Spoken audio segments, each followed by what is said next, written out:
Bom dia a todos. Inicialmente aqui gostaria de agradecer a presença de todos aqui que aqui estão para mais uma sessão nessa Egrégia Corte de Justiça Castrense. Agradeço primeiramente a Deus, num segundo momento agradeço aqui este conselho, que estamos aqui mais uma vez para julgarmos e tentarmos da melhor maneira possível dar uma resposta para a sociedade e para os policiais em si. Agradeço a presença do doutor promotor de justiça, doutor Ranulfo Marinetti. Fica aqui nossos agradecimentos. Mais uma honra tê-lo ao nosso lado aqui.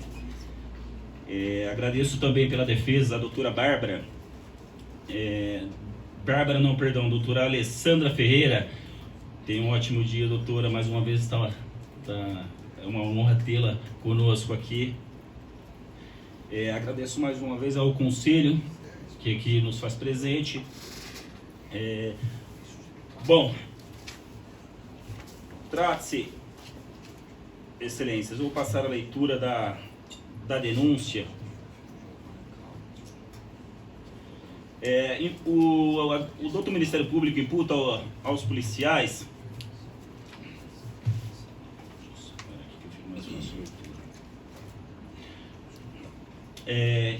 o doutor Ministério Público imputou aos policiais cabo Giovana de Souza Shimazaki e soldado PM João Paulo de Oliveira a suposta prática do crime do artigo 196 caput do Código Penal Militar.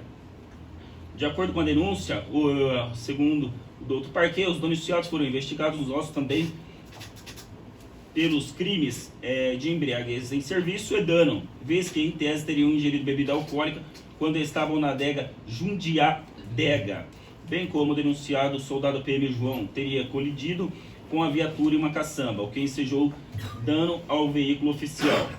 Com relação ao crime de embriaguez, em que pese o relato das testemunhas militares de que os denunciados confessaram o uso de bebida alcoólica em serviço, verifico que o exame médico não constatou sinais de embriaguez, bem como os denunciados se recusaram a realizar exame toxicológico, folhas 26. Não há, pois, prova concreta de embriaguez. Já a respeito do crime de dano, embora a prova dos autos demonstre que o soldado PM João tenha agido com imprudência na condução do veículo, não há nenhum indício que este denunciado tenha danificado a viatura mediante comportamento doloso. A viatura policial, por sua vez, não pode ser equiparada a material ou aparelhamento de guerra ou de utilidade militar, o que permitiria a imputação da modalidade culposa de crime, conforme artigo 262, cumulado com o artigo 266, ambos do Código Penal Militar. Nesse sentido, ao precedente do Egrégio Tribunal de Justiça Militar do Rio Grande do Sul, que peço vênia para pular, excelências, uma vez que Vossa Excelência já conhece o teor da denúncia. Ante o exposto em relação aos crimes de embriaguez em serviço e dano, promovo o arquivamento dos autos com a ressalva do artigo 25 do Código de Processo Penal Militar.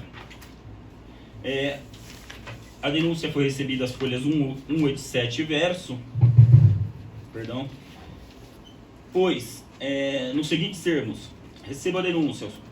Primeiro, vou pular também esses trechos, tá? Que são de algumas testemunhas ouvidas durante a fase de inquérito.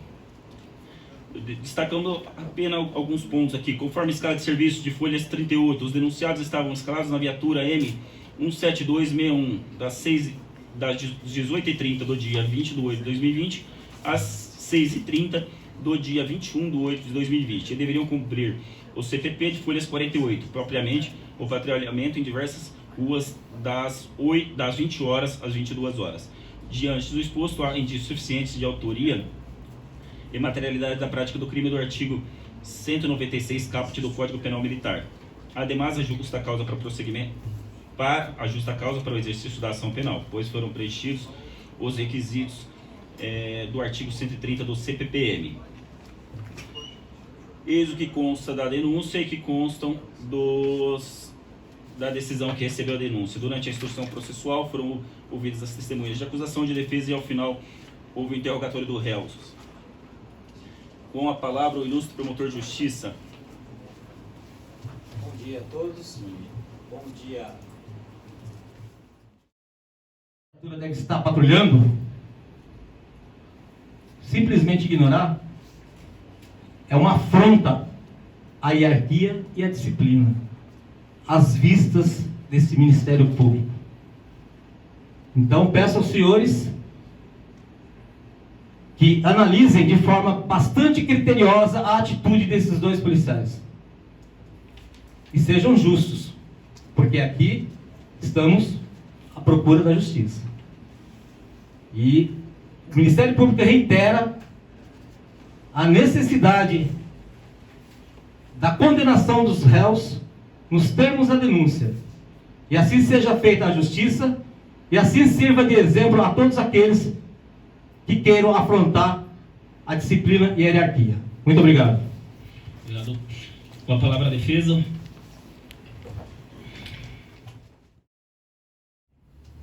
Diante disso, devo deixar claro aqui, conforme consta nos autos, mais uma vez, no cartão de patrulhamento, está descrito nas proximidades. Então, o promotor ele não conseguiu exemplificar aqui qual foi a missão específica que deixou de ser cumprida. Ele fala missão, e qual foi essa missão que deixou de ser cumprida? Não comprovou-se também se houve prejuízo ao serviço militar. Então, não tem tipicidade na conduta. Por esse motivo, a defesa pede absolvição nos termos do artigo 479, a linha A, ou se vossas excelências entenderem, na linha B. Obrigado, doutora. Bom, passamos a análise de julgamento do presente caso. Inicialmente, conforme suscitado pela defesa, que arguiu uma preliminar, então nós vou dar meu voto, proferir meu voto com relação à preliminar suscitada de nulidade do feito, e depois passamos ao julgamento do processo.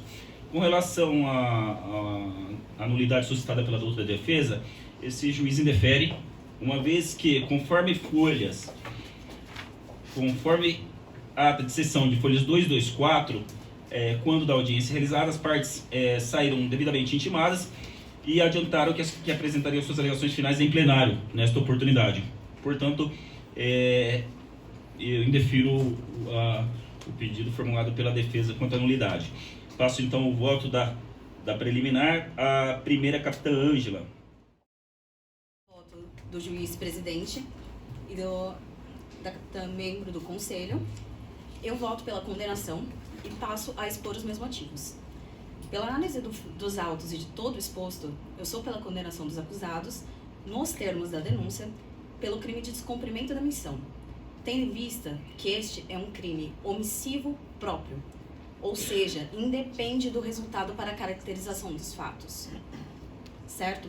Então, tendo em vista essa ausência dos acusados na missão, estando eles não se alimentando, não parados na viatura, prestando atenção no entorno, eles estavam num bar. Eles estavam consumindo o quê? Aí já fica uma coisa aberta que não cabe ao momento esse julgamento, tendo em vista o próprio pedido de arquivamento pelo próprio parquê. Mas é contundente o fato de que eles estavam nesse bar, inclusive em abertura do inquérito, não nos termos de declarações, mas antemão, os próprios acusados confessaram a prática de estar nesse bar, certo? Então, bastando apenas pela abstenção do agente para configurar o tipo, o que eu vislumbro na situação, está configurado o crime de descumprimento de missão perante o lapso temporal no qual as partes se mantiveram no estabelecimento comercial. E ainda que não suficiente este argumento, opino da mesma forma com base na ausência de resposta do Copom quando chamados para a ocorrência e a ação estranha, não muito dentro do que se espera de policiais militares quando da ocorrência com a primeira-sargento Fátima. E acredito que dentro de um julgamento nós temos duas versões e apenas uma verdade. As versões apresentadas pelo membro do parquê, bem como pela douta defensora, E dentre elas nós temos que buscar a melhor versão dos fatos e a melhor resposta com a justiça para os acusados. Desta forma, tendo em vista que não vislumbro consequência gravosa do fato, opino pela pena mínima do 196, com a aplicação do sursis, sendo essa pena de detenção de 6 meses, e não vislumbro também modalidade culposa para o caso em tela. Assim encerro o meu voto. Obrigado, Excelência. Passo a palavra à capitã da votação do processo. Inicialmente gostaria de agradecer mais uma vez a todos, agradecer tanto a douta promotoria pela brilhante, combativa sustentação, assim como a defesa também, fica aqui nossos cumprimentos. Agradecer também a todos os presentes e agradecer em especial um ilustre magistrado com quem tive a honra e tenho a honra de participar e aprender, que é o doutor João Ronaldo Rotti. Fica aqui também um agradecimento ao professor doutor Renan, que cada dia mais nos ensina e estamos aqui para aprender. Bom, passamos ao julgamento do feito, então. Excelências, com relação à acusação descrita da denúncia, após minucioso estudo dos fatos e das alegações da douta promotoria, desse combativo promotor, esse juiz entende pela improcedência da ação. E explico por quê.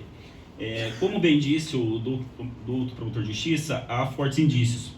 Indícios não são suficientes para uma condenação. Apenas indícios não são suficientes para uma condenação do direito penal.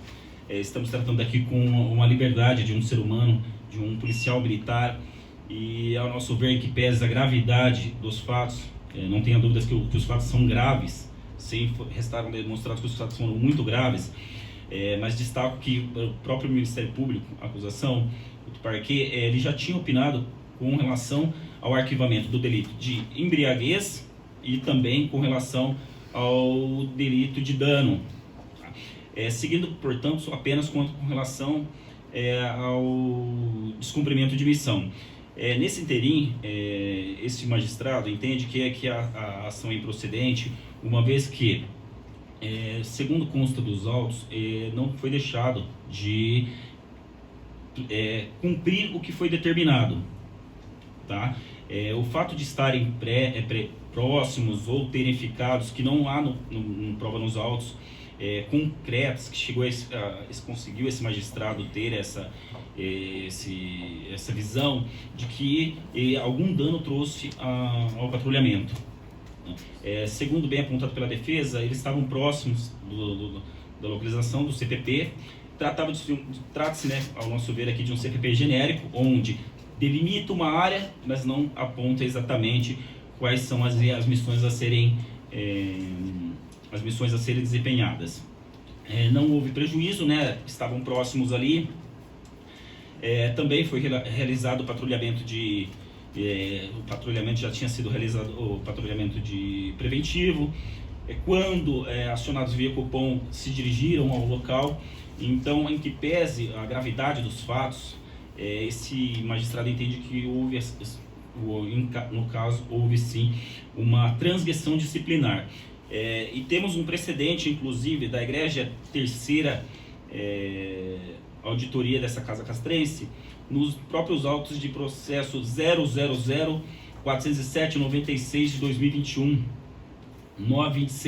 926-0030, da Lavra do Dr. Enio, juiz titular dessa terceira auditoria.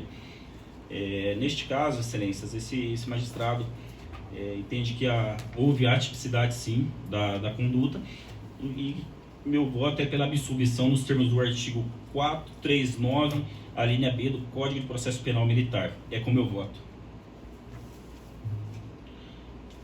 Passo a palavra à capitã Ângela para que profira seu voto. E à noite ter que fazer uma missão, um trabalho, tirar um serviço aí da Polícia Militar. Nós sabemos que é muito difícil. E eu entendo que por este motivo eles pararam para ingerir esse energético, para que conseguissem dar prosseguimento ao serviço a eles dado, como disse a excelente defensora, doutora Alessandra, a Rua Haiti está nas proximidades aqui das ruas em que eles deveriam patrulhar. Então, eu não entendo como um desvio. Eu entendo que eles podiam estar passando por ali e resolveram parar. Por este motivo, eu absolvo os réus. Não acho justo por uma, como posso dizer, indícios apenas, né? Não há provas nos autos que comprovem esse desvio de missão. Também não restou provado qual foi esta missão que foi desviada, pois o cartão de prioridade de patrulhamento há vários lugares aqui, né? E um deles próximo ao local. Então, eu não entendo como um desvio. Absolvo pelo 439 do Código de Processo Penal Militar, a linha B. Vou abrir aqui, licença, rapidinho. Pois não constitui fato de infração penal. Tá? Eu vislumbro, como a excelentíssima defensora bem explanou, uma transgressão disciplinar apenas. Eu não vejo um crime aqui a ser punido, apenas uma transgressão disciplinar. Este é o meu voto. Obrigado, excelência. Passo a palavra ao major. Caracterizar, tipificar ali o desvio de função. A viatura acidentada já tenha sido aferida em outro processo do qual entende-se também que não ultrapassa os níveis ali de transgressão disciplinar. A ausência de rondas e abordagens em relatório no período das 19 a 1 hora. Vejo que também não é suficiente para tipificar a conduta aqui no descumprimento de missão, mas entendo que não é o comum, como a promotoria relatou, não é o normal de acontecer. No entanto, não verifico fatos suficientes para tipificar como uma conduta criminal, né? Sim como uma transgressão disciplinar também. A inércia na presença de superiores também foi um caso apontado pela promotoria. A inércia ela pode vir de diversas causas. Acredito que os policiais em diversas situações que passam no dia a dia pode ocorrer a situação de inércia, né? A pessoa travar, a pessoa ter aquele congelamento. Inclusive isso acontece muito, às vezes até com superiores, né? Não só com subordinados. E também não restou comprovado aqui o motivo pelo qual exatamente essa inércia ocorreu e não foi abordado aqui na discussão. Então não vejo isso também como uma caracterização contundente ao ponto de convencimento para a condenação. E, por último, a questão do não respondimento às chamadas de rádio e do Copom, visto que nas alegações foi declarado também falha de sinal e o sinal estava sendo apresentado como ruim naquele dia e naquela localidade. Então, esse atraso também eu verifico que não há elementos suficientes ali para demonstrar certa negligência ou imperícia ou desmotivação para essa resposta ser atrasada. Diante do exposto, eu voto pela absolver o acusado no artigo 439, por entender que não existir provas suficientes. No entanto, acredito que tenha ocorrido alguns pontos aqui afronta a hierarquia de disciplina, no entanto, restrita no âmbito administrativo. Vossa Excelência vota então pela insuficiência probatória, é isso? Por maioria de votos, essa egrégia Primeira Auditoria de Justiça Militar absolve ao cabo PM Giovana de Souza Shimazaki e o soldado PM João Paulo de Oliveira, em confruco no artigo 439, a linha B do Código de Processo Penal Militar. Encerrada a sessão, obrigado a todos.